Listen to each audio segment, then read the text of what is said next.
Kim, sorry, pakikwento that day when you got the call. Oh my gosh, Jessica. That day, 2 days before that, we knew that there was a problem. Eman texted her mommy. Sabi niya, Mom, I'm in an emergency right now, but worry not. There's no self-harm. But I need to go to a therapy center. So ayun ang message namin. So we knew there was something wrong. We tried calling her, hindi sumasagot. And then the next day, we tried calling her again, hindi naman sumasagot. So I knew. I was in the Philippines, Feli was in Florida. Meron siyang pickleball championship eh. Buti lang nasa Amerika na siya when that happened. No? But I was waiting here.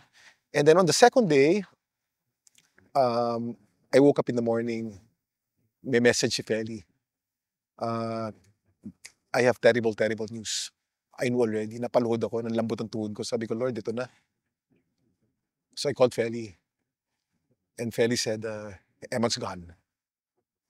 Nanlambot ako, nanlamig ako. And ang nasa utak ko, Lord, dasal ko sa ito araw-araw. Why?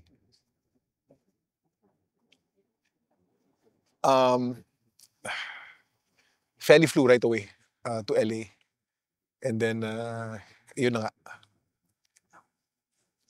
So, we decided to, I flew to LA also, 2 days after.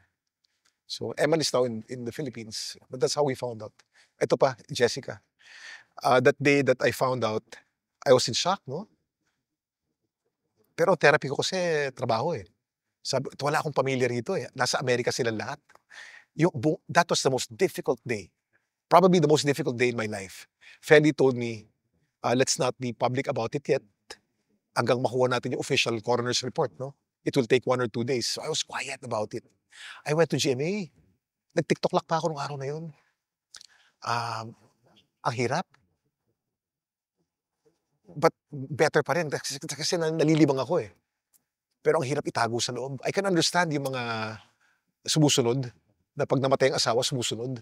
Pag kinimkim mo, masakit. Mahirap. Mahirap sa dibdib. But I had to work that whole day. And then finally, the next day, we issued a statement. And it's now public. Yeah. I went to 24 pa that night. Sabi nga ni Vicky, tsaka ni Iya, parang iba ka nung araw na yun. Kung alam nyo lang, talagang ibang-iba ako. But it helped me that I was out of the house. I would have been worse kung nandito ako sa loob ng bahay.